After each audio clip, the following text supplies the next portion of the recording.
In this video, I'll give you a quick summary of smart, responsive, and self-healing hydrogels, one of the key innovations in tissue engineering. These advanced materials are revolutionizing tissue engineering by mimicking natural tissues and providing controlled drug delivery. Responsive hydrogels change their properties in response to external or internal triggers like temperature or chemical signals. And self-healing hydrogels can repair structural damage autonomously, making them ideal for dynamic tissue environments.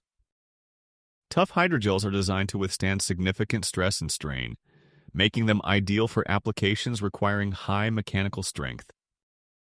Hybrid hydrogels combine different materials, such as polymers and inorganic nanoparticles, creates hydrogels with unique and enhanced properties. Ionic hydrogels use charged molecules to create dynamic networks that respond to changes in ionic strength, or pH.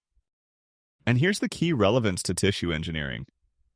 These smart hydrogels bridge the gap between synthetic scaffolds and natural tissues, offering programmable properties that adapt to biological requirements during tissue regeneration.